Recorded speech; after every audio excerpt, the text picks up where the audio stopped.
오늘도 사연 튜브를 찾아주셔서 감사합니다. 오늘의 사연 시작하겠습니다. 안녕하세요. 저는 이제 막 신혼을 즐기고 있는 결혼 7년 차 여자입니다. 결혼 7년 차인데 아직까지 무슨 신혼을 즐기고 있냐고요? 결혼한 세월 말고 제가 느끼는 기분으로 따지면 요새가 가장 신혼 같으니까 그런 말씀을 드리는 겁니다. 그게 무슨 소리냐고요? 복장 터질 만한 제 사연을 끝까지 들으시면 아마 이해가 가실 겁니다. 전 금속 베어링을 전문적으로 만드는 회사에 오랫동안 다녔어요. 고등학교를 졸업하자마자 취업한 회사인데 함께 계신 분들도 좋고 적성에도 잘 맞아서 쭉 한 곳만 다니고 있었죠. 그 덕분에 넉넉하지 못한 집에 도움도 줄 수 있었고 제 미래를 위해 조금씩 돈도 모을 수 있었습니다. 그래서 제게 이 회사는 아주 고마운 곳입니다. 사실 그것뿐만 아니라 남편도 이 회사에서 만나게 됐으니까요. 남편은 제가 다니던 회사의 기술자였는데 얼굴만 아는 사이였다가 회식 자리에서 연인으로 발전해버렸습니다. 이런 말이 어떨지 모르겠지만 결국 회사가 남편을 소개시켜준 셈이고 술이 남편으로 만들어준 거라고나 할까요? 아무튼 공식 사내 커플이 된 우리 두 사람은 이듬해 결혼을 하기로 약속을 했고요. 상견례도 무사히 잘 마쳤고 결혼 날짜도 길이를 택해 잘 정했습니다. 하지만 여느 커플이 겪는 일처럼 결혼 준비가 순조로웠던 것만은 아닙니다. 문제는 항상 원수 같은 돈이 문제였는데요. 사실 남편 쪽 집안도 우리 집안 못지않게 형편이 빡빡한 편이었어요. 2년 전 식당을 하다가 크게 말아먹은 예비 시아버지, 미용 쪽 유튜버를 하겠다고 메이크업 학원을 다니는 시누이, 공무원 준비만 6년째라는 도련님, 거기에다 갯돈을 2번이나 날리고 다단계로 몇천만 원을 뗀 예비 시어머니까지 정말 멀쩡한 사람이라고는 신랑밖에 없는 그 집안에서 장남을 결혼시킬 만한 여력은 눈을 씻고 봐도 없었죠. 그나마 다행이라면 신랑이 어느 정도 모아놓은 돈이 있다는 것이었는데요. 솔직히 그 돈으로는 전셋집을 구하기는커녕 아파트 월세 보증금 하기에도 턱없이 부족했어요. 그렇다고 저랑 결혼하려면 없는 돈이라도 구해오라고 할 수 있는 노릇도 아니지 않습니까? 예비 시아버지는 일당 받는 공사장에서 일하시고 대출금 이자 갚는 것도 허덕이고 있는데 말입니다. 다행히 친정아버지가 저 결혼한다고 1,000만 원을 보태십니다. 부족하지만 이걸로 혼수라도 하라고 말이죠.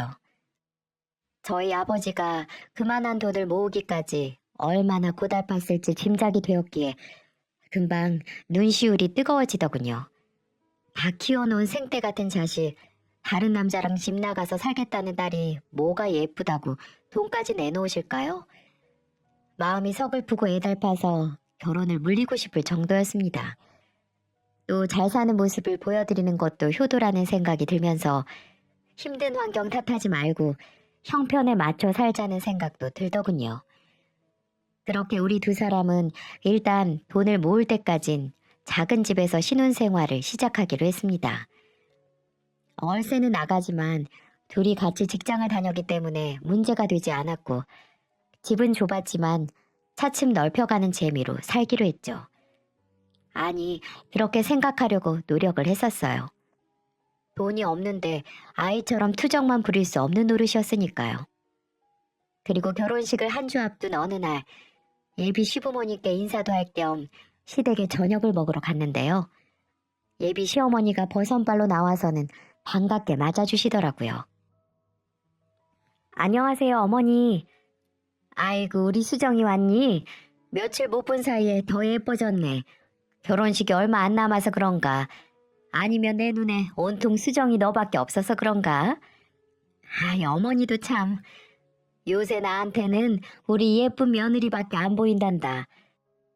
어서 밥 먹게 앉아. 시어머니는 참 살갑게 대해주셨습니다. 어떤 면에서는 친정엄마보다 더 잘해주셨으니까요. 그러고 보면 시댁 형편쯤이야 뭐가 중요할까 싶기도 했네요.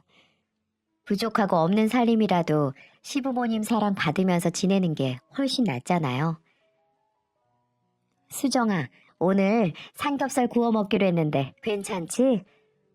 네, 어머니, 저 고기 좋아해요. 그래, 너 온다고 특별히 흑돼지로 사왔다. 오늘은 오붓하게 식구들끼리 고기나 구워 먹자꾸나. 시부모님 두 분, 그리고 신랑과 저, 시누이와 도련님까지 6명이서 거실에 둘러앉아 고기를 구웠죠. 시댁이 워낙 좁아서 숟가락질을 할 때마다 어깨가 부딪혔지만 불편하다는 생각보단 정겹다는 생각이 먼저 들었습니다.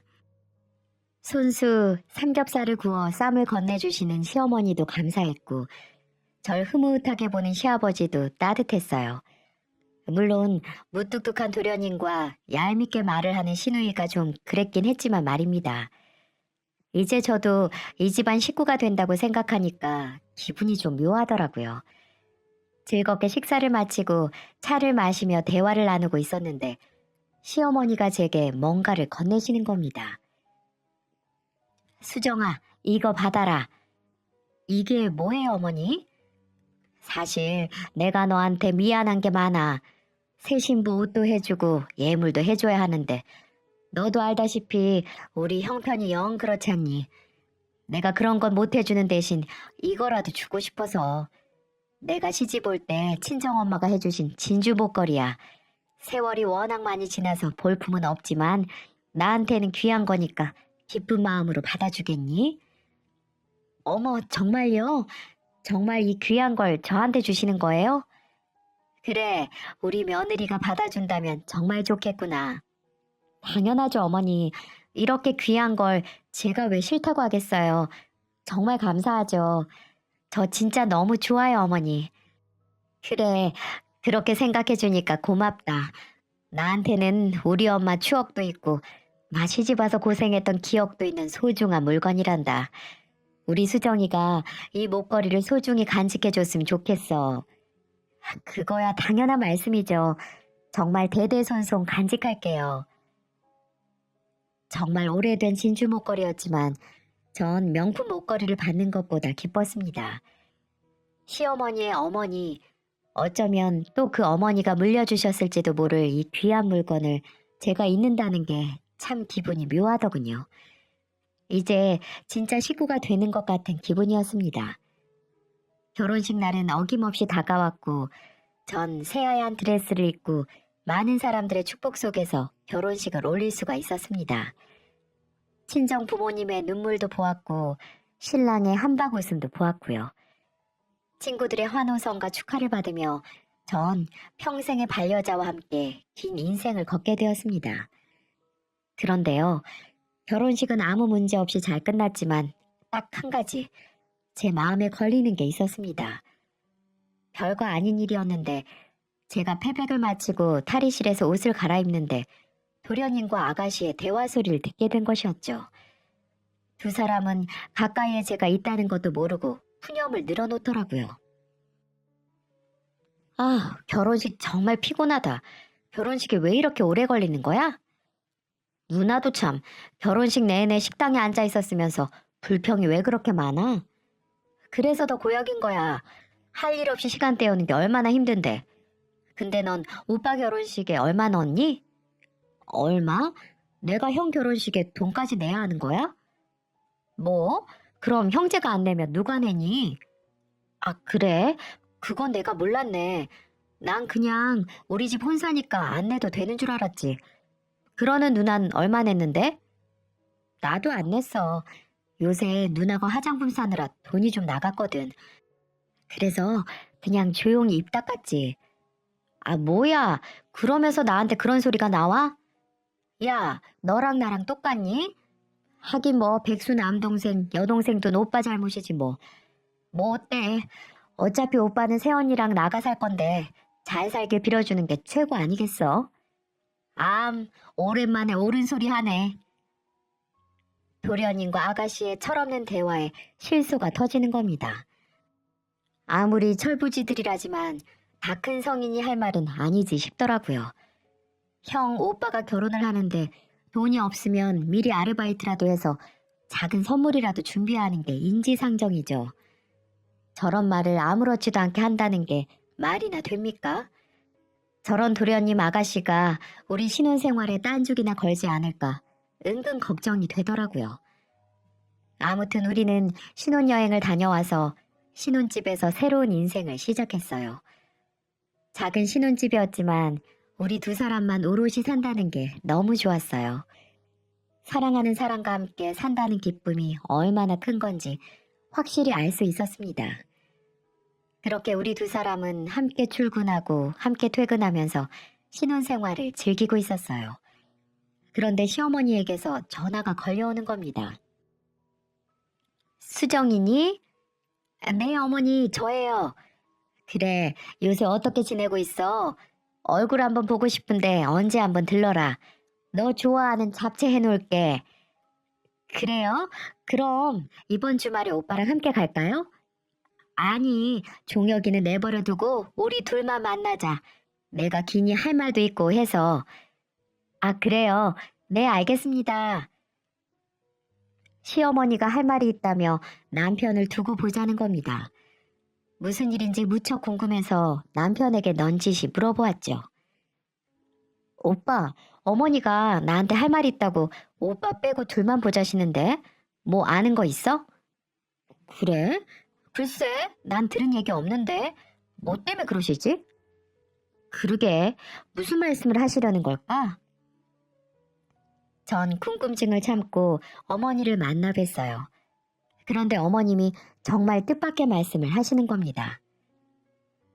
사실 나도 이런 말 하기가 좀 어려운데 그래도 말할 사람이 너밖에 없어서 염치불구하고 말할게. 왜요? 무슨 일 있으세요, 어머니? 다른 게 아니고 너도 알다시피 종석이가 벌써 몇 년째 공무원 준비를 하고 있잖니. 도련님이요? 네, 도련님이 공무원 준비하는 거야 저도 잘 알고 있죠. 그런데요? 이놈의 자식이 벌써 몇 년째 학원비만 받아가고 좋은 소식이 없으니까 나도 애 같아 죽겠어. 그런데 네 시아버지가 식당 할 때야 그럭저럭 학원비를 대줄 수 있었지만 지금은 그마저도 부담스러워서 시아버지가 공사판에서 일당 받아와서 겨우겨우 풀칠하고 사는데 그놈의 학원비까지는 도저히 힘들단 말이다. 그렇다고 공무원 때려치우고 돈이나 벌라고도 할 수도 없고. 그래서 말인데 너희가 종석의 학원비를 좀 도와주면 안 될까? 네? 제가 도련님 학원비를요? 그래, 미안한 소리다만 그렇다고 걔가 평생 학원만 다니겠니? 그래도 몇 년씩 공부해온 게 있는데 올해나 내년에는 좋은 결과가 나오지 않겠어? 그러니 그때까지만 너희들이 좀 도와줘라. 이 엄마는 도저히 힘에 부쳐서 못하겠다. 네 결혼 전에는 네 남편이 학원비도 도와주고 생활비라도 주곤 했는데 글쎄 이놈의 자식이 이제는 너한테 허락 맡아야 된다는구나. 그래서 널 불렀다. 가족 좋다는 게 뭐니? 서로 돕고 사는 게 가족이지? 네? 정말 예상 밖의 말씀이었습니다. 공무원 준비를 하는 도련님 학원비를 부담하라는 말, 솔직히 어처구니가 없었어요. 시어머니가 이런 말씀을 하기 전에 도련님이 먼저 결단을 내렸어야 하는 게 아닐까요? 부모님이 학원비 대는 걸 이렇게 힘들어 하시는데 그럼 일을 하면서 학원비를 벌든가 그게 아니면 시험을 포기하든가 둘 중 하나는 했어야죠. 솔직히 도련님 학원비가 얼마인지 모르겠지만 액수가 중요한 게 아니라 명목이 중요한 거 아니겠어요? 차라리 시부모님 용돈을 달라면 시원하게 드리겠습니다. 하지만 도련님의 학원비를 내놓으란 말은 여간 찜찜한 게 아니었어요. 그래도 대놓고 싫은 내색은 할 수가 없어서 일단은 알았다고 말씀드리고 집으로 돌아왔죠. 남편에게 이 사실을 얘기하니까 남편은 고개를 끄덕이더군요. 종석이 때문에 엄마가 속을 좀 끓이긴 했지. 걔가 학원을 다닌 지가 벌써 5, 6년은 된 것 같은데. 아니, 그게 중요한 게 아니라 우리가 도련님 학원비까지 내는 게 맞냐는 거지. 도련님 지금 나이가 몇인데 내가 도련님 뒤치다거리까지 해야 하냐고. 당신이 중간에서 알아서 해결했어야지. 나한테 허락 맡으라고 어머님한테 말씀드렸다면서. 왜 이렇게 생각이 짧아. 며느리가 돼가지고 그 자리에서 거절하면 어머님 기분이 어떻겠어? 에이, 뭘 그렇게까지 생각해. 그리고 결혼 전이야 엄마 아들이었지만 지금은 당신 남편인데 당신한테 당연히 허락 맡아야지. 그리고 학원비 생각보다 비싸지 않아. 몇 달 내주고 더 이상 안 된다고 할까? 오빠, 지금 돈이 많고 적고를 얘기하는 게 아니잖아. 오빠 말대로 내줄만 하면 도련님이 직접 벌어서 학원 등록하면 되겠네. 안 그래? 그렇긴 한데 이놈의 자식이 워낙 몸쓰는 일을 싫어하더라고. 알바도 못하겠다 그러고. 그러니까 문제라는 거지. 이 세상에서 자기가 하고 싶은 일 하면서 사는 사람이 몇 명이나 되겠어? 암튼 이번엔 어머님이 말씀하신 것도 있고 해서 몇 달 도와주긴 할 건데 당신이 도련님한테 확실히 말해두는 게 좋겠어. 무슨 말인지 알겠지? 딱 3개월이야. 더 이상은 안 돼. 그래 알았어. 내가 언제 종석이 만나서 딱 부러지게 얘기해둘게. 그래, 그럼 약속한 거다. 그렇게 남편에게 신신당부를 하고 제가 직접 도련님을 만나서 3개월치 학원을 끊어드렸습니다. 하지만 철딱선이 없는 도련님은 당연하다는 태도로 일관을 하는 거예요. 고마워요, 형수. 네. 그런데 기왕이면 6개월로 끊어버리는 게 훨씬 더 이익이었을 텐데 할인이 그만큼 크거든요. 아, 그래요? 괜히 돈 아끼려다가 손해라니까요. 이럴 땐 과감하게 지를 줄도 알아야 해요. 네? 뭐라고요? 생각 없이 나불대는 그 주둥아리를 더도 덜도 말고 딱 한 대만 치고 싶다는 충동이 일어나더군요. 무슨 지형이 돈 쌓아놓고 사는 재벌인지 아는 건지 아니면 고마움이라는 걸 전혀 모르고 사는 사람인지 어처구니가 없었습니다. 소갈머리 없는 시동생 결혼식 때 알아봤어야 했는데 전 치밀어 오르는 화를 참으며 도련님에게 현실 파악하라고 말을 했습니다. 도련님, 이 돈도 땅 파서 나오는 거 아니거든요? 도련님 학원 끊어준 돈 우리 두 사람이 일찍 출근하고 늦게 퇴근해서 번 돈이에요. 그러니까요.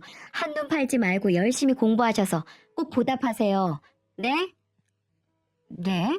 아니 형수님, 지금 학원 몇 개를 끊어줬다고 생색내시는 거예요?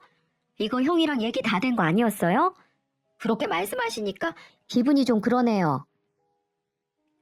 꼴에 자존심은 있는지 제가 그 말 한마디 했다고 도끼 눈으로 노려보지 뭡니까? 그러니까 저도 인내심의 한계가 느껴지는 겁니다. 시어머니 얼굴 봐서 참고 있었더니 호구로 보이는 모양이에요. 도련님, 인생 그렇게 호락호락하지 않아요. 솔직히 이 돈 크다면 크고 적다면 적은 돈이지만 도련님이 마음만 먹는다면 얼마든지 벌 수 있는 돈이잖아요. 제 말이 그렇게 기분 나쁘시면 이제 도련님 손으로 직접 돈 벌어서 등록하세요. 그리고 저희 지금 월세 살면서 학원비 내주고 있는 거 모르세요? 제발 정신 좀 차리세요. 앞으로 한 번만 더 어린애처럼 투정 부리거나 철없이 행동하시면 저 도련님 안 볼 거예요. 아시겠어요? 알았어요, 알았어. 또 저러신다. 농담한 걸 가지고. 걱정 마세요. 제가 공무원만 합격하면 우리 형수님 명품백 근사한 걸로 하나 사드릴게요.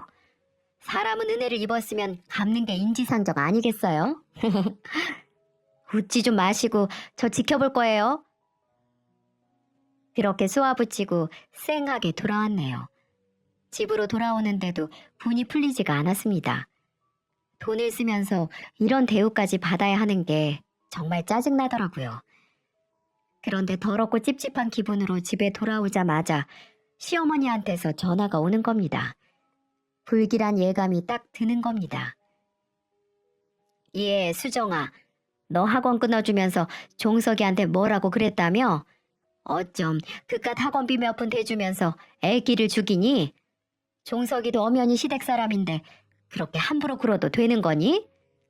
아니요, 어머니 그게 아니라요. 됐다.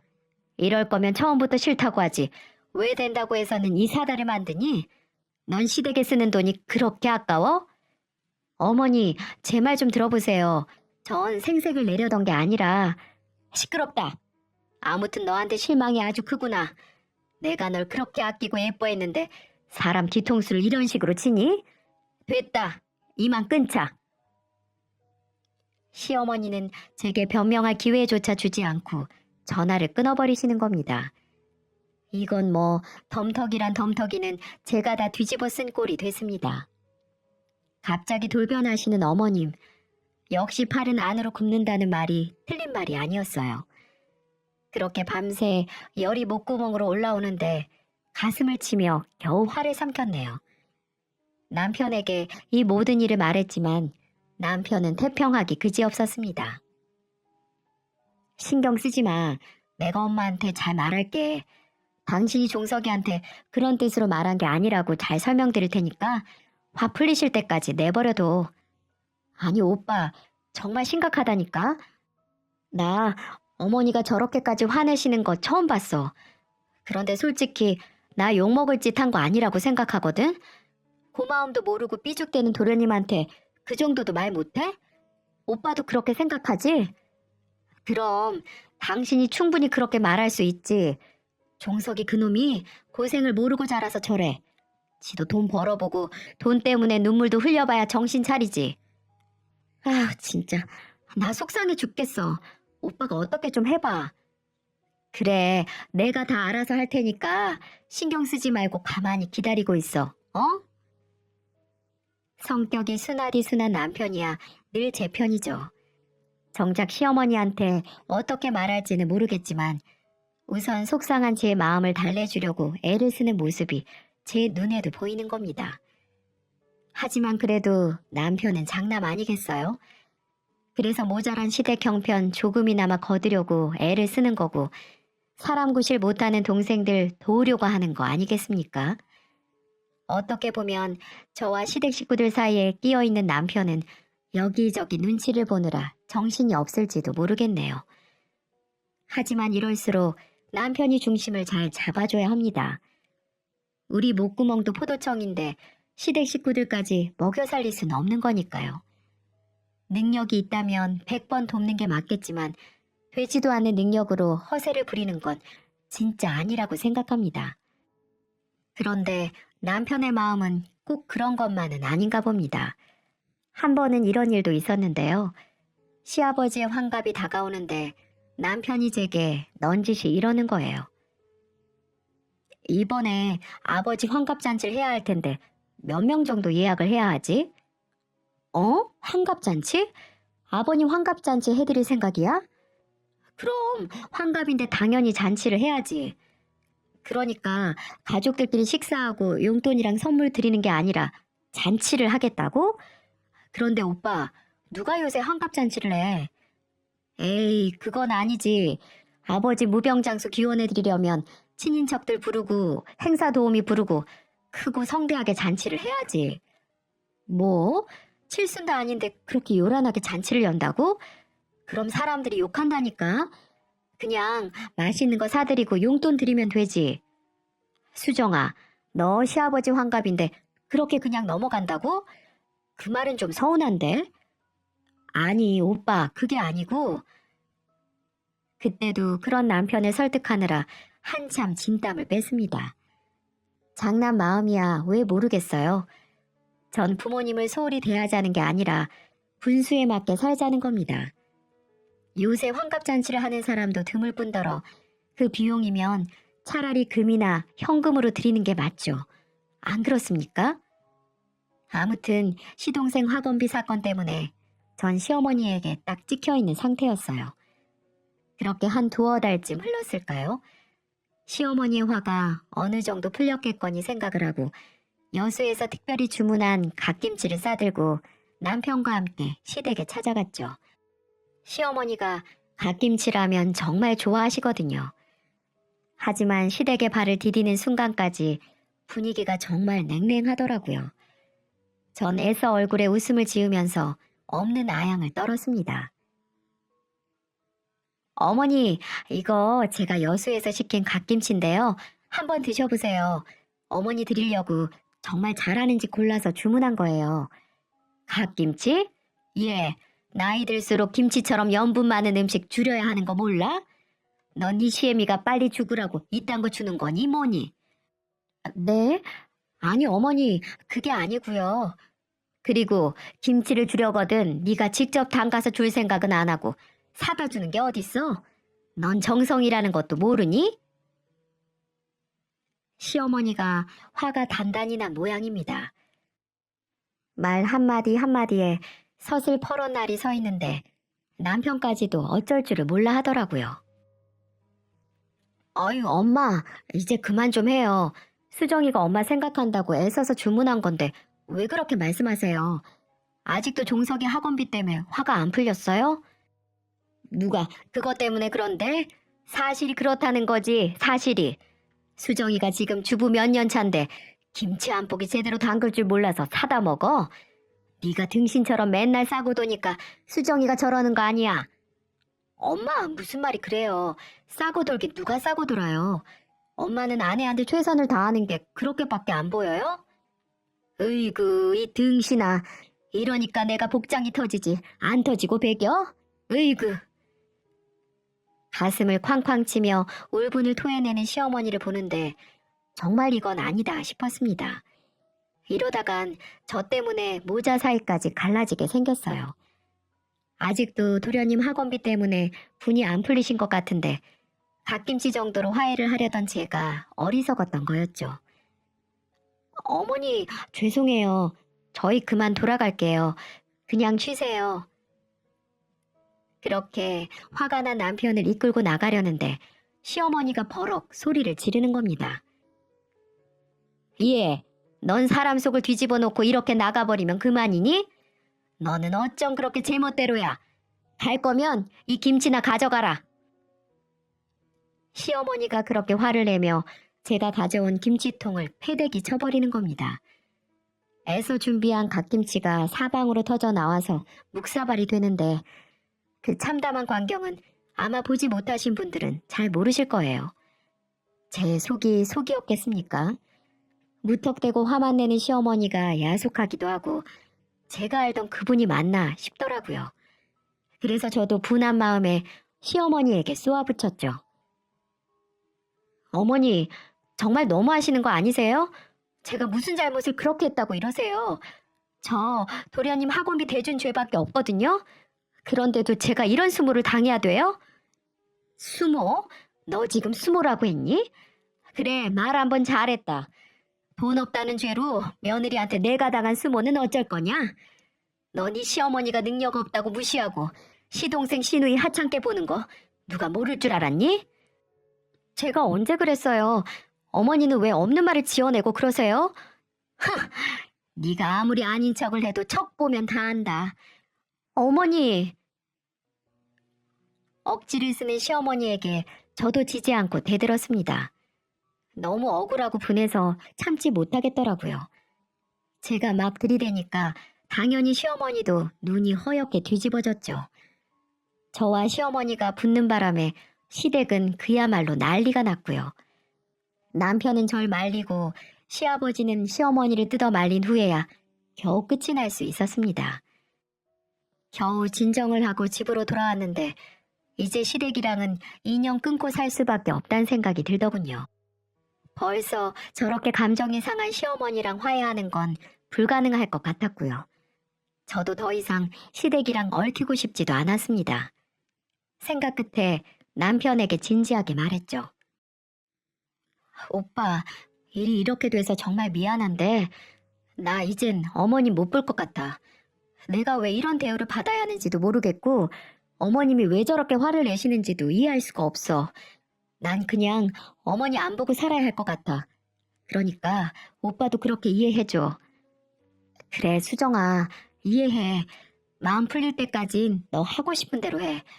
나도 엄마가 왜 저러시는지 이해가 되질 않는다. 아무튼 내가 미안하다.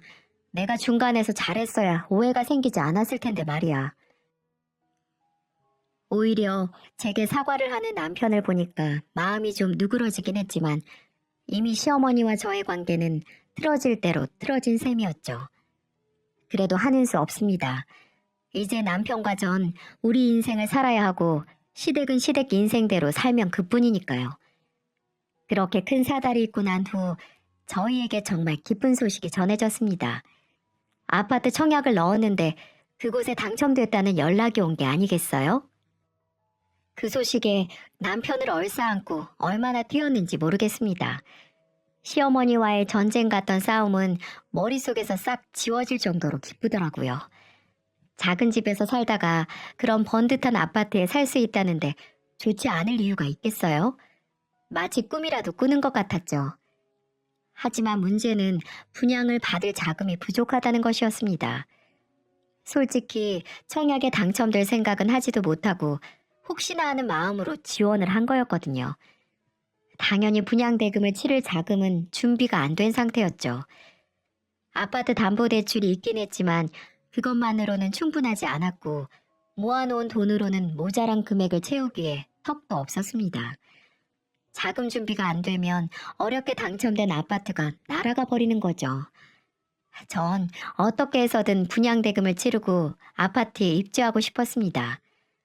하지만 그만한 돈을 구한다는 게 쉬운 일은 아니었어요. 남편과 제가 백방으로 알아봐도 부족한 돈을 메우기엔 역부족이었습니다. 남편과 저는 예민해질 수밖에 없었어요. 중도금을 치러야 하는 날은 점점 다가오는데 도통 답을 찾을 수가 없었습니다. 그렇게 머리를 싸매고 있는 와중에 집으로 누군가가 찾아왔더라고요. 문을 열고 보니 얄미운 밉상 시누이가 아니겠습니까? 어머 아가씨, 아가씨가 여긴 웬일이세요? 그동안 잘 있었어요, 새언니?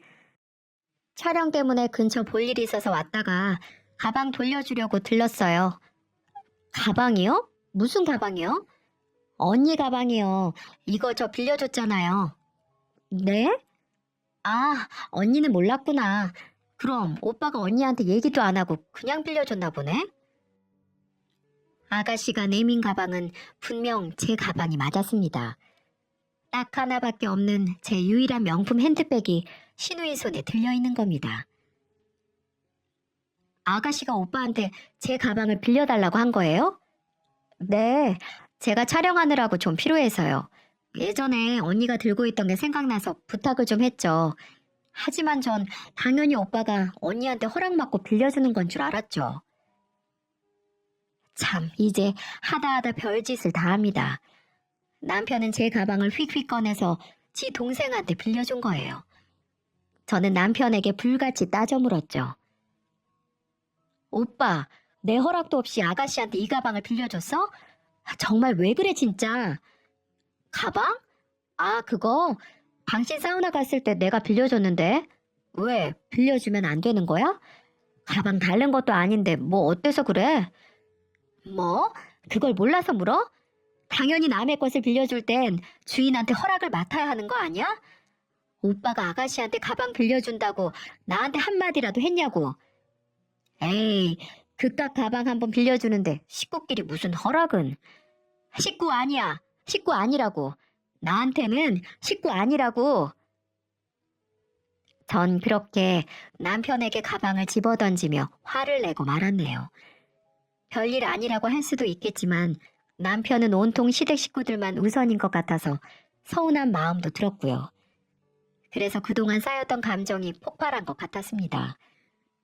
아무튼 제가 남편에게 화를 낸 덕에 며칠간 냉전이 있었지만 남편이 들고 온 기쁜 소식에 우린 극적으로 화해할 수 있었습니다. 수정아, 중도금 구했어. 어? 진짜야? 어떻게? 사장님한테 말씀드려서 특별히 회사 대출을 받기로 했어. 회사 대출? 사장님 웬만하면 대출 잘 안 해주시잖아. 어떻게 말씀드렸어? 어떻게 말씀드리긴 현재 상황을 솔직히 말씀드렸지. 그리고 회사 사정에 따라 대출해주는데 요즘 회사 상황이 나쁘지 않으니까 해주시려나 봐. 정말 잘됐다. 진짜 잘됐어. 이제야 숨통이 트일 것 같아. 묵은 채증이 다 내려간 기분이야. 정말 눈물이 날 정도로 좋더라고요. 이제는 중도금을 무사히 치를 수 있었고 꿈에 그리던 아파트를 살 수 있게 됐으니까요. 역시 사람 죽으라는 법은 없는가 봅니다. 최선을 다하고 간절히 바라면 정말 이루어지긴 이루어지나 봐요. 저희는 그렇게 중도금을 잘 치렀고 후에 대출을 받아 잔금까지 완납할 수 있었어요. 이제 아파트가 완공되면 멋진 새 집에 입주만 하면 되는 겁니다. 그렇게 저희는 하루하루 손꼽아 입주 날짜만 기다리고 있던 날이었어요. 갑자기 초인종이 울리며 누군가 집으로 찾아왔더라고요. 주말이라서 올 사람이 없었는데 말이죠. 고개를 갸웃대던 남편이 문을 열었는데 뜻밖의 시어머니가 서 계신 게 아니겠어요? 시어머니와 크게 싸운 지 서너 달쯤 지났을 때였어요. 저는 너무 놀라서 말까지 더듬었죠. 아니, 어머니가 여기까지 어쩐 일이세요?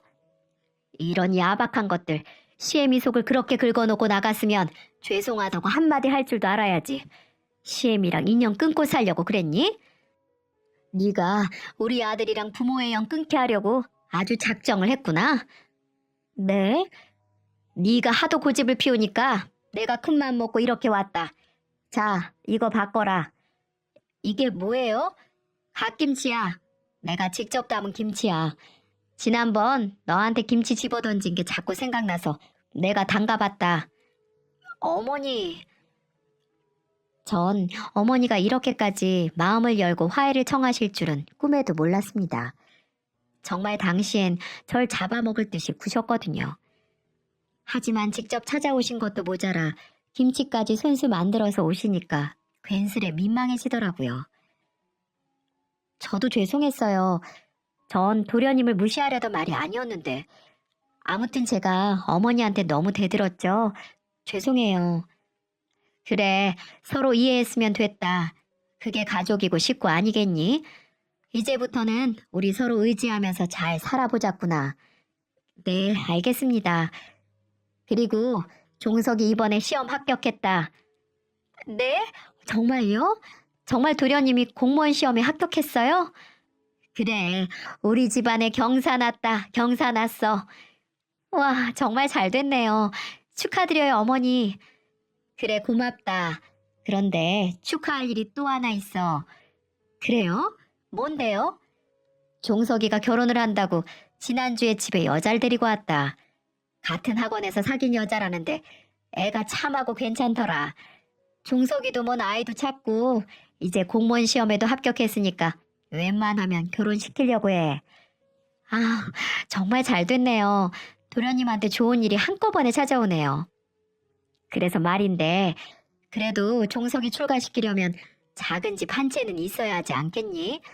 중심가는 너무 비싸서 엄두도 못 내고 외곽 쪽에 적당한 아파트 한 채 마련해 주려는데 너도 알다시피 우리가 그만한 능력이 돼야지 말이지.